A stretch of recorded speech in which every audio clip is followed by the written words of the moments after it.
So now that the relationship has ended, paternity has been determined, and custody has been established, the hard work of co-parenting begins. If you're ready to stop the drama and work through the trauma, it's time for Co-Parent Court with your host, Judge Rochelle Jackson.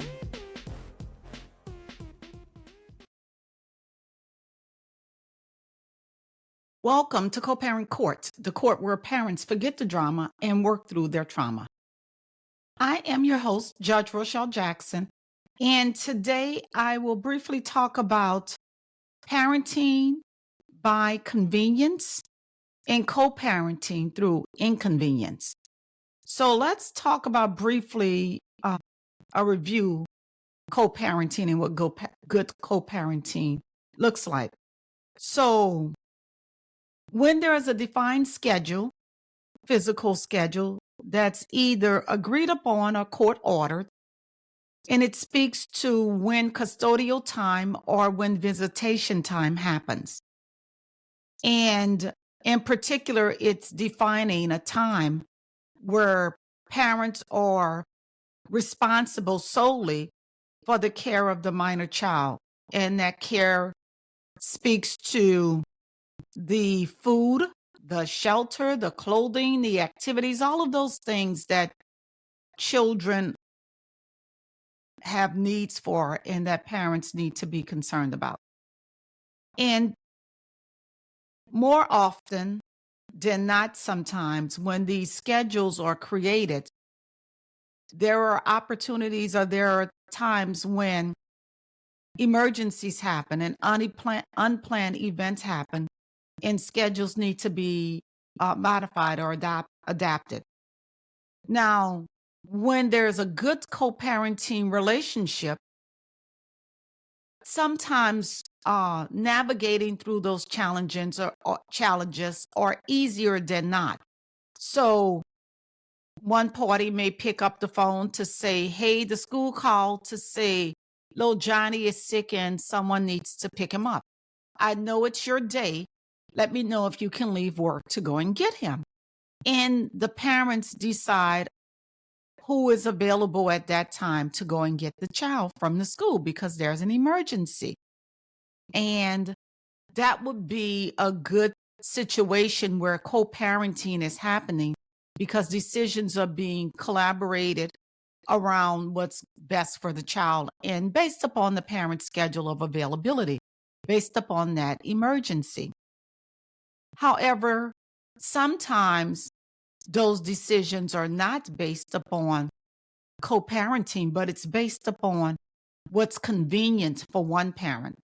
So, for example, again, the school calls to say, hey, Johnny is sick and we need someone to come and get him. Well, one parent may decide that it's an inconvenience because he or she is at work and work demand doesn't allow him. And I'll say him because most times, if you look at statistics, mom's the primary and dad is usually not the primary or the domiciliary parent.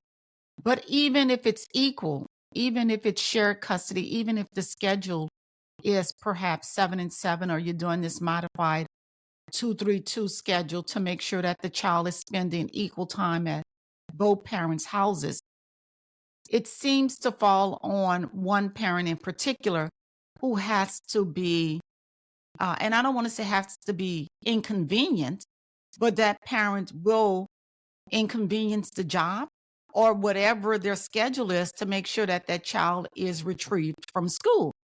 Whereas the other parent tends to say, I need you to figure it out.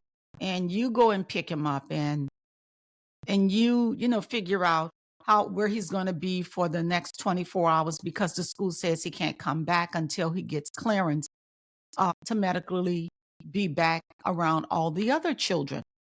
And that's kind of the realm of what I'm speaking to when it talks about parenting by convenience.